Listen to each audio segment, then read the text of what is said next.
And I shall start with a short course today. How to Become a Dictator 101. It's been a very popular course lately in Europe. There are very gifted graduates who are doing quite well with the knowledge. The course is not very new. After all, dictators and autocrats perform some of the oldest professions in the world, if not the oldest one.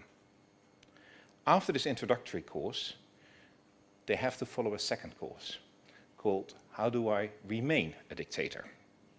It's compulsory.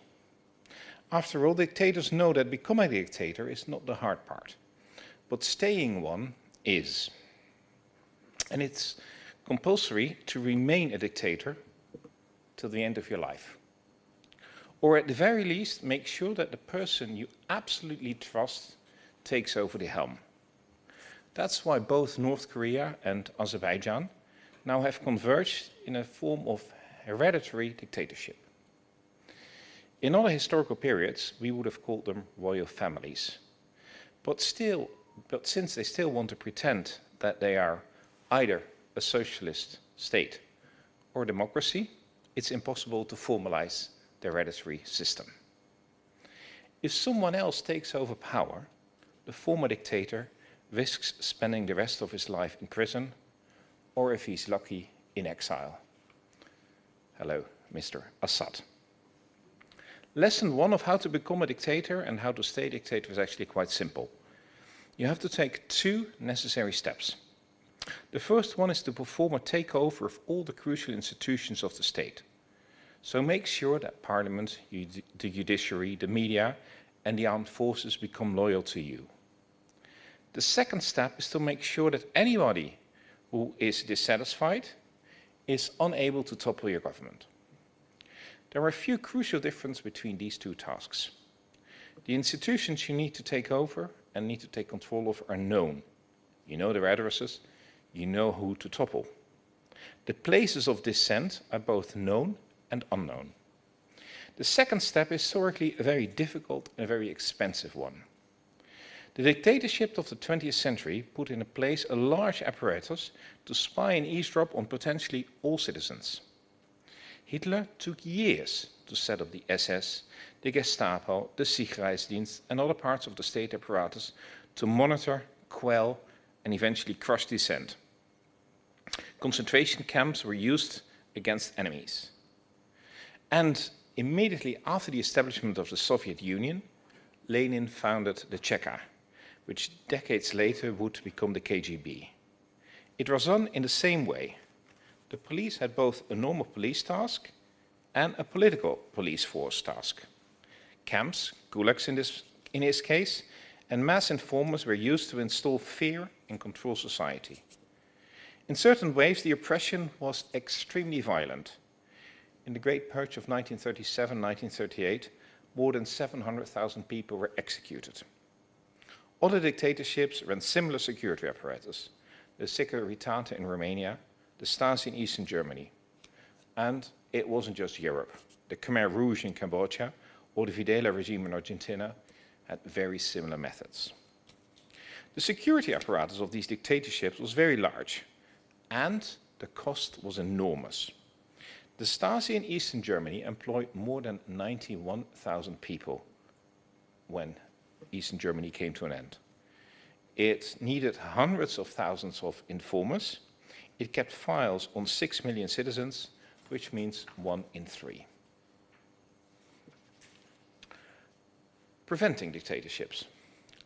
After World War II, the political elites realized very well that the establishment of dictatorships had to be made harder by political design.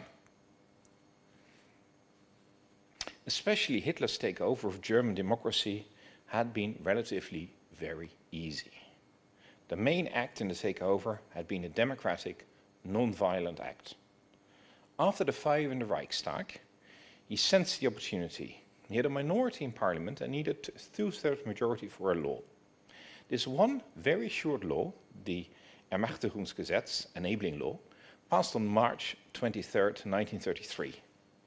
It enabled the German government to enact laws without parliament. It enabled the government to enact laws which were not in line with the German constitution, and it enabled the government to sign treaties without approval of Parliament. It ended democracy in just one vote. From that point onwards, the real function of Parliament had been abolished. The government was able, for instance, to abolish all other political parties.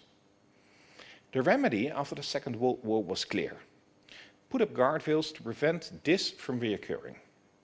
One of those guardrails was the establishment of the Council of Europe. And under the European Convention of Human Rights, every citizen in one of the member states has the right to go to the European Court of Human Rights if its human rights are not respected. Countries can even start cases against each other. The mechanism is not foolproof, but it helped bring back Greece from a dictatorship back into a democracy with an interstate case in 1974. It did not prevent Russia from sliding back into autocracy. Guardrails were introduced in countries themselves. To continue with the German example, Germany introduced eternity clauses in its constitutions, which can never be changed. It established an office of the public prosecutor, which is the most independent of the world. And a strong constitutional court is a further check on the executive, the government. The guardrails prevent the easy takeover and have been the focus of a lot of academic research and political action. But the political action and academic research have not focused as much on the second part, how to prevent the security apparatus from being built up. Taking over institutions has always been a challenge and is still a challenge, with or without guardrails. But setting up mass surveillance has rapidly become easy, cheap, and accessible to domestic governments, to foreign governments, and other groups, including companies and criminals. Running mass surveillance required neither massive financial resources nor massive human resources. It does not even require people on the ground close to the potential target. Until recently, physical proximity was necessary to plant devices. That is no longer the case. Countries use spyware and other modern technologies, AI, drones, but so do criminal groups like drugs cartels. They possess huge capabilities in terms of mass surveillance, used to secure their own terrain and supplies, and to attack law enforcement or any unwanted guest or journalist. Mass surveillance is to a certain degree used by corporations who track all internet data by cookies, store data on your cell phone, your travel destination, and even ask for your permission to permanently track you on your mobile phone. Just consider, for instance, how weird that is. Before the introduction of the smartphone, not even a parent was able to track every move of a child. It is a sign of growing up and becoming mature and becoming independent that you're invisible to your parents for ever longer periods of time. Nowadays, large corporations can follow every move you make, every step you take. I'll be watching you. Every mouse click. And they can obtain very private information about your deepest preferences, your desires, your secrets. Showing the website you visit, I can guess whether you're addicted to gambling or to porn, or what your political preferences are. And I can probably also guess your sexual preferences. If you tell me your AI questions, I can see whether you're afraid of having contracted a certain disease, and may know whether you've recently had a fight with your husband or wife. Mass surveillance is ubiquitous, and it comes in many forms. The number of devices you can use for eavesdropping has exploded. Anybody who can hack the mobile phone and see all the text, listen to every conversation, check every bank statement and payment you make, read every email, and read all the medical and tax data which arrive in your mailbox, basically knows everything about you. Since the rise of Pegasus and similar similar systems, these devices have been perfected and have become available to just about everybody. Basically, any device with a camera and a microphone can and has been used for eavesdropping. That means that you've been focusing on our mobile phones. But what do you think about modern televisions, which also have a camera and have a microphone? The same holds true for computers, doorbells, robot lawnmowers, robot hoovers, and you all bought these devices yourself. You probably have got more than 10 in your house. The public space is full of cameras with face recognition technology, so either the government or anybody who can hack the system can put up elementary systems of mass surveillance which are far more precise than the Stasi ever had. You do not even have to hack your systems. If you nowadays buy a television in the United States, under the user's license, you sign away your right, and they can send back every minute what's being posted on your television. They can see what you watch. If you are using that particular television for your super secret journalistic project, then eavesdropping on it is legal. You signed away those rights. And by the way, they earn more money with that bit than they earn with selling you the television. Mind that. Countries eavesdrop everywhere. The ability to eavesdrop doesn't stop at borders. The Snowden revelations show that the United States has mass surveillance programs for the whole of the planet. And if Elon Musk gets his way, even further on, I guess. Israel admitted that it had hacked the cameras in Tehran and could make accurate observations in Tehran without people on the ground. One thing, the systems are not infallible. Israel, which clearly has one of the most advanced surveillance systems in the world, and we know it applies them to Gaza, missed the October the 7th attacks of Hamas. It was a massive security breach. And the consequences for Israel were obviously very damning because it failed to stop and prevent the Hamas atrocities. Human intelligence is still needed in every way. Why should we then be worried? Maybe I should tell you why this is so worrying. Eavesdropping does not take place just in autocracies. Extensive eavesdropping practices take place in countries which generally qualify as a democracy. It is not limited to the Balkan. For 22 years, I was a member of parliament in the Netherlands. I was a member of the Parliamentary Assembly of the Council of Europe, where I did the aforementioned research into Snowden, into eavesdropping, into Pegasus. I did the investigation into the murder of Daphne Caruana Galizia, who had been object to all kinds of surveillance by the government of Malta. And, maybe a little bit less known, I was a member of the Parliamentary Supervisory Committee in the Dutch Parliament of the Dutch Secret Services. Over the last 12 years, I've done a lot of research into eavesdropping.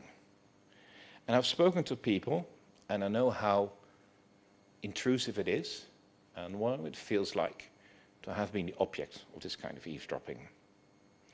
I wrote a report in 2014 on Snowden, and I was the first MP to hold a hearing with him by video, because there was no way of getting him safely from Moscow to Strasbourg.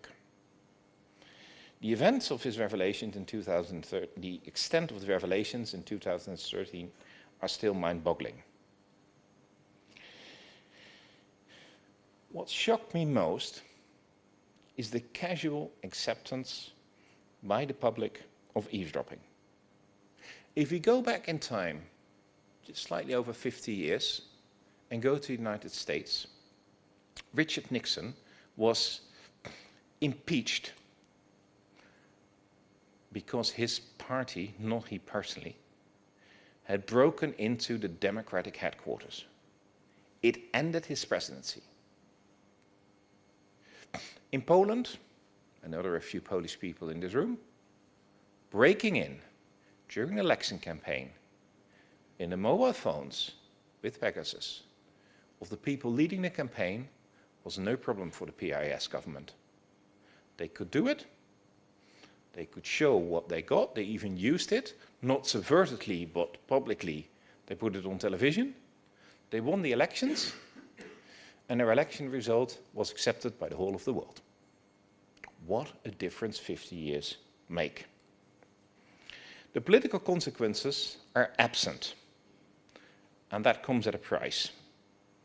So we have incredibly effective methods, and if you use them, you suffer no consequences. Let me give the most egregious example, and that's China and the Uyghurs. Since at least 2017, China has an incredibly efficient massive surveillance program in place against the Uyghur people. They are Turkic Muslims and live in the Xinjiang region of China. The Chinese use mass surveillance. Using the data on mobile phones, biometric data like iris scans and face scans, tracking cars and tracking every payment, every movement, algorithms are used to select people. Examples of suspicious behavior include not socializing with neighbors, using encrypted apps like WhatsApp, donating to mosques, and using more electricity than normal. Based on this data and on ethnic profiling, physical ethnic profiling, because Han Chinese are quite different from Turkic people. Hundreds of thousands, the Chinese authorities have selected and detained hundreds of thousands, probably more than 1 million people. The detention is fully arbitrary.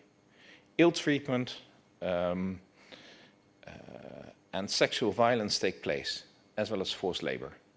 People disappear, and huge pressure is applied to the family, even if they live abroad. The UN concluded in 2022 that this may constitute crimes against humanity. The United States went further, both under the first Trump government and under the Biden administration, determined that China commits genocide. Earlier this year, I visited China. And to my surprise, CloudWalk, the company which does this mass surveillance and is blacklisted in the United States,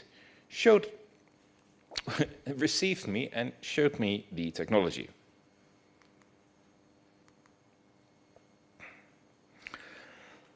On large screens, officials can do the live tracking of people, that's me on the right in front of one of these screens, of tracking people that are moving in and out of certain public places.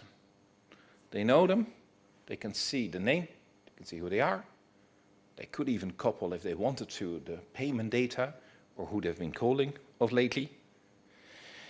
And once you see it, it's in your face. This is what governments are doing.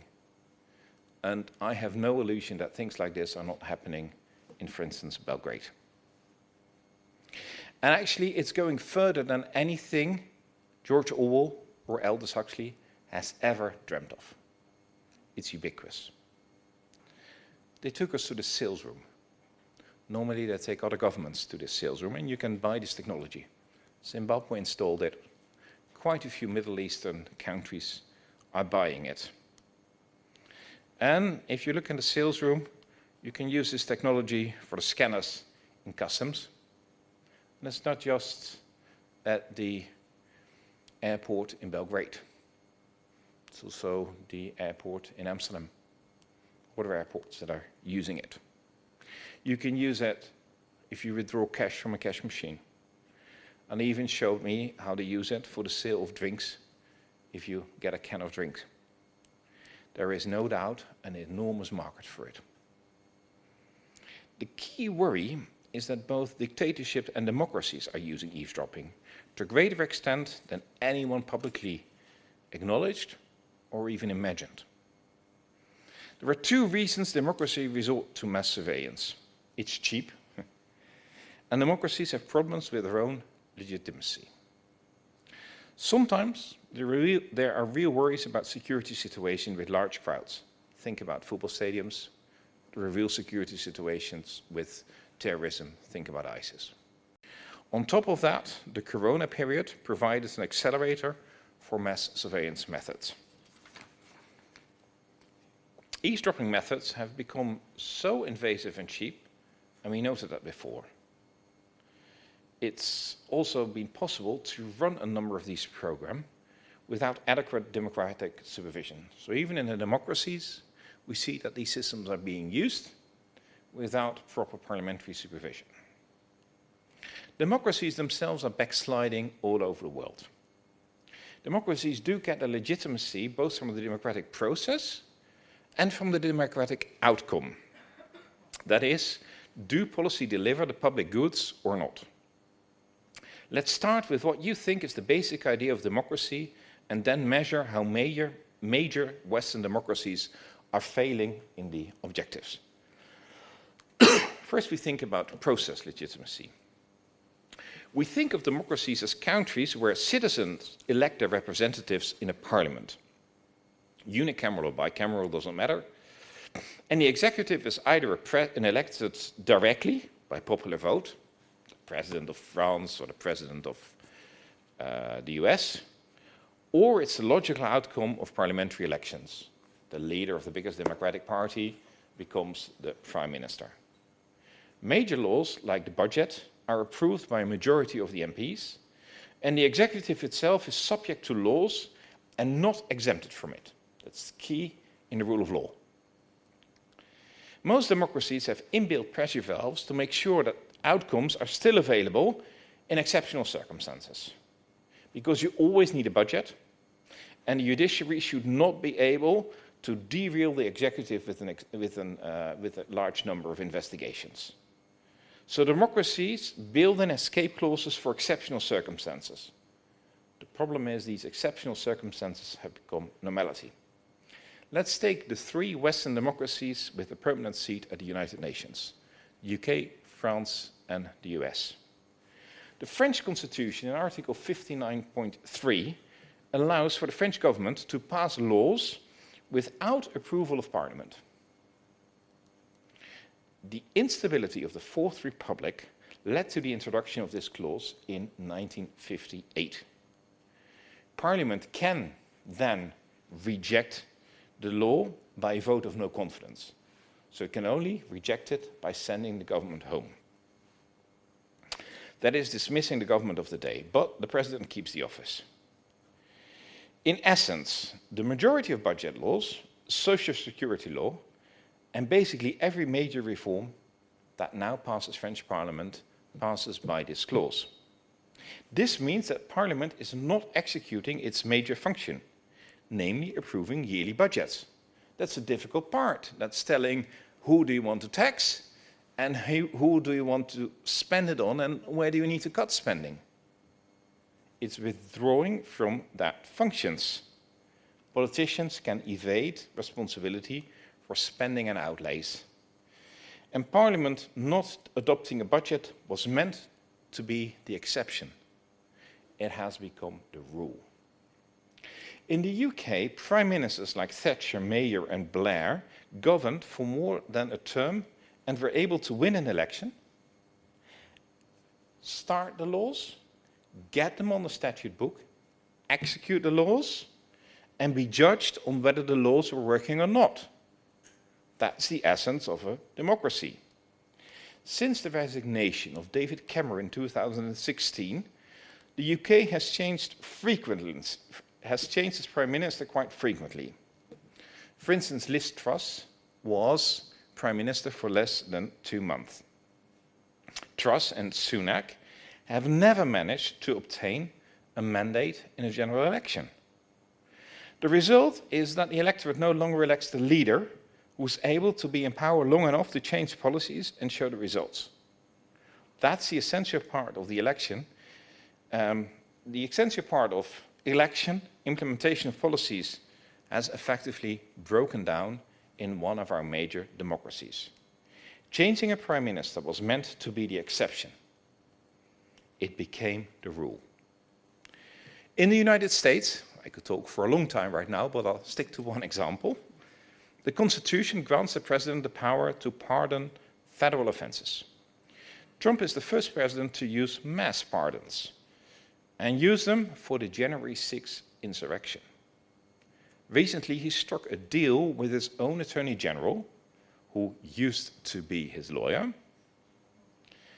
on his tax return, and which that deal granted him not only a large sum of money, but also shields him, his family and his company from scrutiny by government agencies for the rest of his life.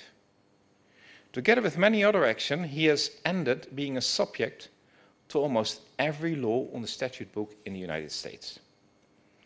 Pardons is meant to be the exception. And remember, I talked about Richard Nixon. The fact that he was pardoned was basically the end of his successor. It's now the rule. And the rule is now accompanied by a large ban on investigations on the president himself. Then we have the outcome legitimacy. Apart from this procedural legitimacy, output legitimacy has also decreased substantially. Governments have borrowed large sums of money, and all three countries which I've just mentioned have state debts in excess of 100% of GDP. That's unheard of, except in the aftermath of a major war. Yet, large social problems persist in each of the three states, and governments are no longer able to deliver the public good the electorate desires, and therefore we have got lots of tensions in the street. The combination of lack of outcome legitimacy and the lack of procedural legitimacy makes it attractive for a government to control the population. But a democracy was meant to be exactly the opposite, namely that the population scrutinizes the executive.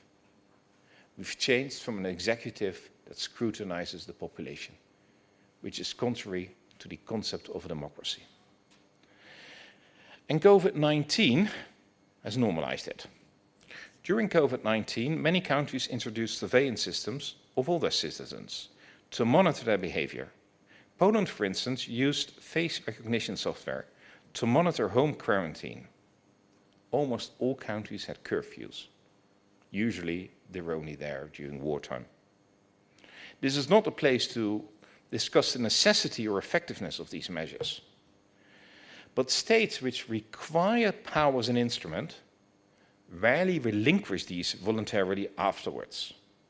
So both the public and state become accustomed to what should be an exceptional situation. Whistleblowers are crushed.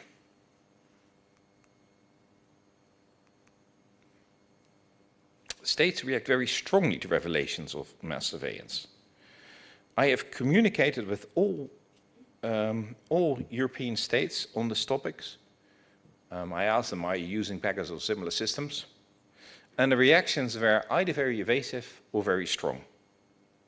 There are good reasons for this. Governments know that mass surveillance is illegal under their own laws, and they know they turn around the table of whom controls whom. And most of the time, eavesdropping is also done partly in the interest of state security, and it always provides an excellent excuse. A number of cases will illustrate this reaction. I'll start with Edward Snowden. I was the first one to have a hearing with Snowden in 2014. I'm sitting there, but obviously he had to be on screen. He was a contractor of the US security agency NSA. The access he had to NSA documents was a rather large breach of internal security. It's rather stupid to have an external contractor having access to all documents of a secret agency. Blame on the NSA. His revelations would require hours, but a few key takeaways I will give you. The NSA had direct and secret access to data from big internet firms. There was hardly any oversight on it. The NSA collected metadata on phone records on a massive scale. Basically, that amounts to mass surveillance on the US population at large. The NSA tapped straight into the internet backbone and collected worldwide data, including American data, and used it. That's not in line with the American Constitution. And the NSA spied on foreign heads of state, including US allies. The result? Not a big discussion at home, but charging Snowden under the Espionage Act, which is broad, vague, and has got huge penalties and chilling effects. He was forced to flee to Hong Kong and then to Russia, and has never been able to return home since. Julian Assange was the next one. He published WikiLeaks, showing, for instance, how in 2007 the US killed many citizens, civilians, and 2 Reuters reporters in Baghdad in a military strike. The Vault 7 disclosures show the enormous capacities of eavesdropping by the CIA. Assange had to go into hiding in the Ecuador embassy in London. He was apprehended in 2019 and spent 5 years in pre-trial detention while the US was trying to get him extradited in a high-security prison Belmarsh. He's now free, but keeping him locked up for more than 10 years has a huge chilling effect.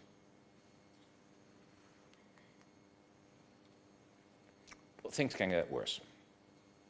Let's go to Alexander Litvinenko. Alexander Litvinenko was a former Russian spy, and you remember how he was poisoned by polonium in the United Kingdom. Now you have to know polonium is extremely expensive. It's very difficult to administer. If I want to kill you, there are 1,000 easier methods than using polonium. Yeah? I don't know all of them if you start asking me, but there are. He died an agonizing death, and the European Court of Human Rights ruled that the Russian state is responsible for his death. But many people forget why the Russian regime committed this act. Putin was a KGB agent, spent time in Dresden, that's why he speaks German, and became prime minister of Russia, completely unknown. And because Yeltsin was ill in 1999, he became the caretaker president. This was an extremely chaotic period in Russia, the aftermath and the collapse of communism and a totally free market without too many rules. Within 2 months, a number of bombs in and around Moscow in flat buildings killed 300 Russian citizens. To the Russian, this is equivalent to what 9/11 is in New York. There was huge fear for a bomb the next day. Putin blamed, obviously, someone else, the Chechen rebels, and started a very bloody war over there. But he claimed to restore order and was duly elected president, and hasn't left since. Litvinenko claimed that the KGB was behind the bombing. And his claims are incredibly credible, because in one case, the bombs were planted by the KGB, and the bombs did not go off. They were caught red-handed. He wrote a book about it. The book was obviously prohibited, and he duly had to flee the country. Here I'm talking to Trepashkin, who did part of the investigation, and this was in 2008 in the Duma. And I was actually able to have him give testimony on what happened. That's the best way to protect this kind of people, to make them speak out publicly. Trepashkin, by the way, when he started to speak, obviously the whole Russian delegation walked out, and I'm pretty sure I was eavesdropped all the way in Russia. I haven't been back to Russia since, can't go to Russia even. But these kinds of people are very courageous. You know why the Russian state acted like this. Being subject of eavesdropping causes enormous amount of stress. Every detail of your life can be leaked any moment in time to the press, and you lose control of your own life. The workshop on coping with this stress during this conference is an absolute necessity. I can tell you from personal experience. Talking about it, even with close friends, can be extremely difficult, so I'm very good that you're doing it. And now you probably expect me to come up with solutions. That's what they always look for with politicians. And I've just tried to explain to you that the outcome legitimacy of politicians is pretty low in Europe, so I must say that I'm not going to be completely fulfill your wildest expectations. Because the honest answer is that there are no quick solutions. As eating from the forbidden fruit has been an irresistible temptation in the whole of human history from the very beginning onwards. And however poisonous this fruit is, it does taste extremely well to governments. Showing the poisonous nature is the only option. It will not come from international politicians, except from one. Yesterday there was the first statement from an international head of state, the Pope, who describes the dangers quite eloquently.